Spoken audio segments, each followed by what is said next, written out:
Obrigado, Sr. Presidente, Sra. Ministra, Sras. Secretárias de Estado. Aquilo que a Sra. Ministra aqui acabou de dizer destrói e estilhaça por completo as juras que os deputados do Partido Socialista aqui fizeram, e também no plenário, durante muito tempo, de que o mapa judiciário iria ser abolido, iria ser revogado, iria ser alterado. A expressão foi mesmo essa. A expressão foi mesmo essa. Abolido. É preciso ter memória. E aquilo que a Sra. Ministra aqui demonstra é que não há abolição nenhuma. Exatamente. O que há é apenas um programa mínimo, registro, e cito a Sra. Ministra, em que se mantêm os eixos fundamentais do mapa judiciário. E o que é que isto demonstra? Demonstra, em primeiro lugar, um reconhecimento de que o mapa judiciário e a reforma que encetou o anterior governo não estava totalmente errada, como foi por aí propalado. Em segundo lugar, Sra. Ministra, eu gostava de lhe dar conta do seguinte: salientar que aparenta ter aqui algum respeito pelo Parlamento e por esta Comissão, a ouvir aqui, de forma original e ex novo, apresentar a sua reforma à reforma do mapa judiciário.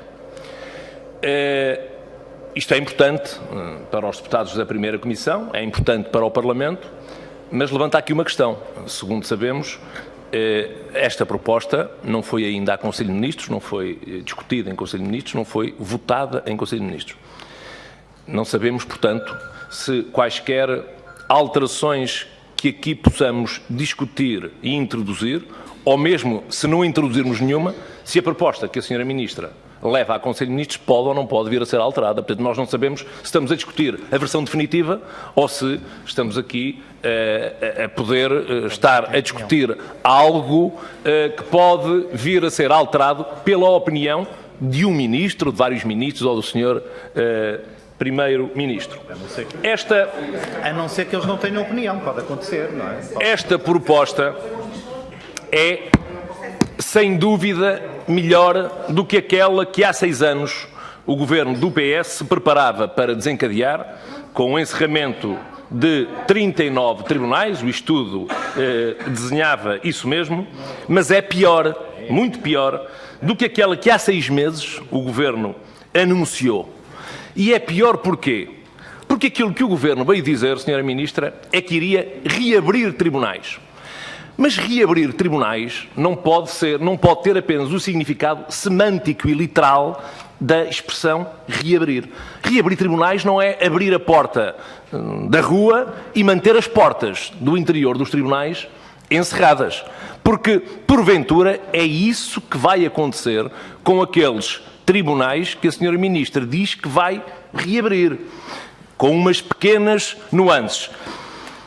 O que significa que eu acho que há aqui, digamos, houve aqui algumas entradas de leão e saídas de sendeiro. Houve aqui um pouco um tiro de pólvora seca, porque as populações e os autarcas dos concelhos que estão visados com esta reforma esperavam mais. Acredito, Sra. Ministra, esperavam mais, e a Sra. Ministra sabe-o perfeitamente. Não, esperavam mais pelas propostas que fez o Partido Socialista na campanha eleitoral e pelo que estava no programa do Governo. Estes tribunais, como nós sabemos, não vão abrir. Não é assim que as coisas se devem colocar. Eles não vão ser como os outros, como os tribunais de competência genérica, como as instâncias locais. É preciso que as pessoas percebam isto. Quem nos está a ouvir, é preciso que perceba claramente que há uma distinção muito óbvia entre aquilo que é um tribunal normal, como nós o conhecemos, com juízes, com magistrados do Ministério Público, com funcionários a trabalhar, com processos nas prateleiras e a operar, com as portas todas abertas, com o cidadão a ter acesso a toda a informação. É muito diferente esse tribunal do que o modelo que aqui se propõe, que, como sabemos, é uma secção de proximidade. E, portanto, isto representa um pouco isto, Senhora Ministra.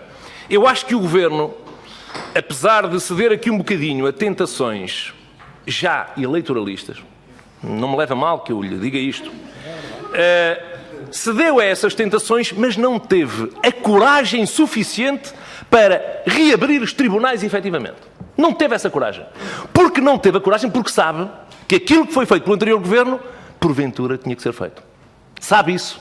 Mas também não teve a honradez política, honradez política de reconhecer que aquilo que foi feito anteriormente era, em alguns dos casos, em alguns segmentos, quase inevitável.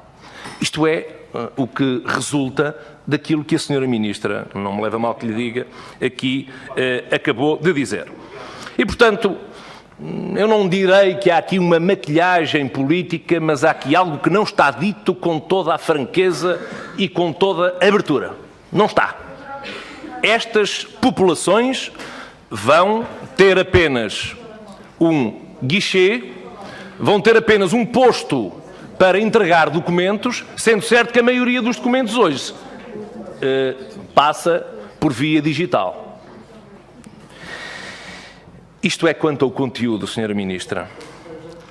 Mas aquilo que a Sra. Ministra fez e que o Governo fez também não foi feito por força do nada. Teve uma motivação e essa motivação resulta da lei que o anterior Governo apresentou, aprovou e que nós votámos.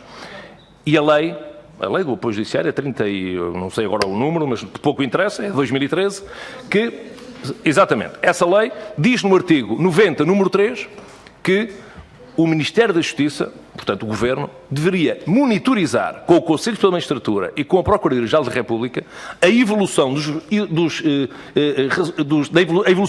resultados registados em face dos objetivos assumidos. Portanto, era uma obrigação do Governo monitorizar, estudar, analisar e a seguir decidir. Foi o que a Sra. Ministra fez e bem, aí estamos todos de acordo. Mas há aqui uma questão que fica e que eu não sei se foi muito bem medida ou não, no que respeita ao momento em que esta iniciativa nos é aqui apresentada.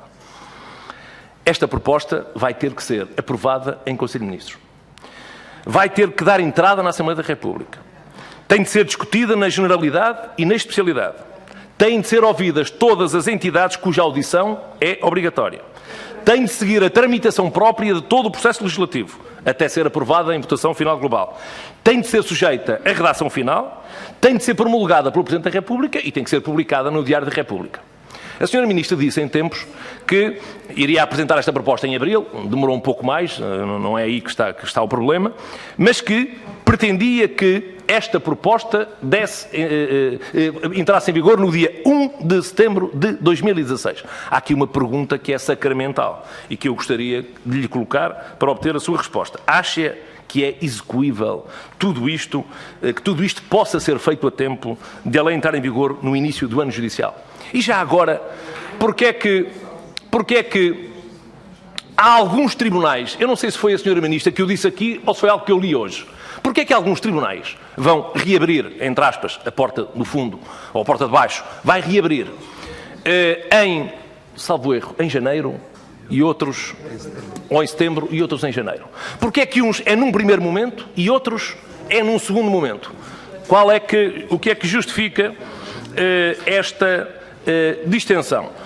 Isto cria problemas, como sabe, de compatibilização e isso pode então originar disfunções e distorções a meio do ano judicial.